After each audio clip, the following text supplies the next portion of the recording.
नमस्कार। नरेंद्र मोदी स्टेडियम है गुजरात में और उसके आसपास न कई सारे आश्रम हैं और मंदिर भी हैं जो 50 वर्ष पुराने हैं। लेकिन खबर मिल रही है कि इनको नोटिस आया है कि अभी खाली करो 5 से 7 दिनों में, नहीं तो हम बुलडोजर से उसे तोड़ देंगे। पहले तो कभी मुआवजा देने की भी बात होती थी पहले के नोटिसों में कि आप यहाँ से खाली करिए, हमको स्टेडियम आगे और विस्तार करना है, बढ़ाना है। तो मुआवजा ज़मीन की देंगे आप, संपत्ति की देंगे, आध्यात्मिकता का मुआवजा कहाँ से देंगे आप? आभा और वहाँ का जो वातावरण है, वहाँ का जो ओरा है, उसकी महिमा है ना। आध्यात्मिकता खरीदी या बेची नहीं जाती, धन संपत्ति खरीदी या बेची जा सकती है। आध्यात्मिकता ट्रांसफ़र कहाँ से करेंगे आप? देखिए, राम मंदिर तो भारत में बहुतेरे हैं, कई जगहों पर है राम मंदिर, अनगिनत राम मंदिर है भारत देश में। लेकिन अयोध्या में ही क्यों बनाया गया? क्योंकि उस जगह की महिमा है, उस स्थान की महिमा है, उस जगह के आभा और ओरा की महिमा है। ऐसे ही जहाँ पर वर्षों से जप ध्यान गौ सेवा के कार्य चल रहे हैं ना, उस जगह पर अपने ही वाइब्रेशंस होते हैं, उस धरती की अपनी ही गरिमा होती है। तो क्या एक खेल के मैदान के लिए इसको हटाना उचित है? यही काम तो ज्ञानव्यापी में और भारत में कई जगहों पर हुआ था पहले मुगल शासकों द्वारा। आश्रम हटाए गए, मंदिर हटाए गए। ज्ञानव्यापी ज्योतिर्लिंग मंदिर है, उसको तक उस आताताई ने हटा दिया। देखिए, आम लोग तो खुद के परिवार के पालन में लगे हुए हैं, उनके पास इतना समय नहीं होता है। समाज में ना जो भी कार्य चल रहे हैं, सेवा कार्य, वो चाहे गौ सेवा हो, चाहे जन सेवा हो, या तो कोई आध्यात्मिक कार्य चल रहा हो, इन्हीं आश्रमों की बदौलत चल रहा है। भारत की गरिमा है ये संत और उनके आश्रम।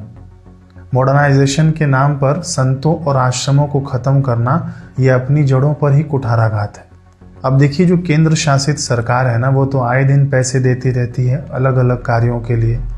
मैं यहाँ उल्लेख नहीं करना चाहूँगा, लेकिन हाँ, सरकार देती है, मदद करती है। आप लोग जानते ही हैं, योजनाएं आती हैं सरकार के द्वारा। तो क्या आश्रम और मंदिर बचाने में सरकार की कोई जिम्मेदारी नहीं?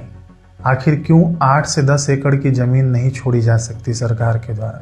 सैकड़ों एकड़ों में ज़मीन फैली हुई है खेल के लिए, लेकिन ये आश्रम ही तोड़ा जाए, ये मंदिर ही तोड़ा जाए, तभी हम यहाँ पर सफल होंगे? ऐसा तो नहीं है ना। वर्तमान की सरकार अभी जो भी करेगी वो इतिहास बनेगा। अब उस इतिहास के पन्ने में हम कहाँ स्टैंड करेंगे, वो जरा विचारणीय है। प्राचीन समय में आक्रांताओं पर लोग तो थूकते हैं, उनकी कब्र तक नहीं रहने देना चाहते हैं। अभी जम्मू कश्मीर में आतंकियों ने हमला किया ना, अभी कल की ही बात है। धर्म पूछकर गोली मारी गई, हिंदुओं का नरसंहार हुआ। लेकिन आप शायद उनसे भी गए बीते माने जाएंगे इतिहास में, क्योंकि आप हिंदुओं का नहीं, आप हिंदू संस्कृति के रक्षकों का ही संहार कर रहे हैं। आप हिंदू संस्कृति पर ही प्रहार कर रहे हैं। मंदिर और यह आश्रम तोड़कर खेल कूद का मैदान बनाना, ये सीधे धर्म पर कुठाराघात है। देखिए, शासक तो बहुत आए हैं भारत में, लेकिन पूरा हिंदू समाज यह चाहता है कि आप हिंदुओं की गरिमा बने, रक्षक बने। ऐसा न हो कि आने वाली पीढ़ी बताए कि कोई संत थे जिन्होंने समाज और संस्कृति के लिए पूरा जीवन दान कर दिया। उनके आश्रमों द्वारा गौ सेवा चला, मातृ पितृ पूजन का कार्यक्रम चला, युवाओं में ब्रह्मचर्य की जागृति चली, महिला उत्थान के लिए कार्यक्रम चले, नशा मुक्ति अभियान चला, और सबसे बड़ा भगवान के नाम का जप करना उन्होंने सिखाया। आत्महत्या, गर्भपात, एंजाइटी, डिप्रेशन जहां समाज में बढ़ रहे थे, वहीं इन संतों और उनके आश्रमों ने रास्ता दिखाया जनमानस को। और एक आताताई आया, उस आश्रम को ध्वस्त कर गया। जहाँ पर कन्वर्जन का काम खूब पुरजोर रीति से चल रहा था, वहीं इस आश्रम द्वारा आज भी गरीबों में जप यज्ञ चलाया जा रहा है। जहाँ केवल नाम जप करो और एक दिन का पैसा रुपया खर्चा ले जाओ। लाखों हिंदुओं को जो कन्वर्ट हो चुके थे, उनकी घर वापसी कराई गई इसी आश्रम के द्वारा।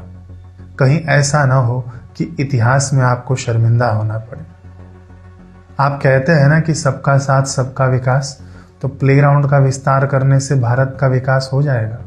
चलिए, थोड़ा बहुत विकास हो जाएगा भौतिक तौर पर, लेकिन आध्यात्मिक विकास का क्या? क्या आश्रम तोड़ने से, मंदिर तोड़ने से विकास हो जाएगा? और सबका साथ सबका विकास में क्या हम सब आपके नहीं हैं? देखिए, बुलडोजर संस्कृति पर चलेगी और ये सदियों तक याद रखा जाएगा। हमने देखा वीडियोस में कि आपके द्वारा ही, आश्रम द्वारा इतने कार्यों की सराहना हुई है पिछले वर्षों में, राष्ट्रपति द्वारा हुई है। अब कोई अनजान व्यक्ति ऐसा करे तो बात अलग थी।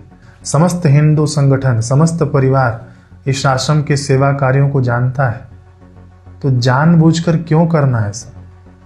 मुंबई में जैन मंदिर तोड़ा गया तो उन लोगों का कहना था कि हम कितनी बड़ी मेहनत से इस सरकार को ले आए हैं, लेकिन अब ये क्या कर रही है सरकार? देखिए, बोलना तो बहुत कुछ है, लेकिन ये दिन प्रतिदिन संस्कृति पर आघात अब असहनीय होता जा रहा है।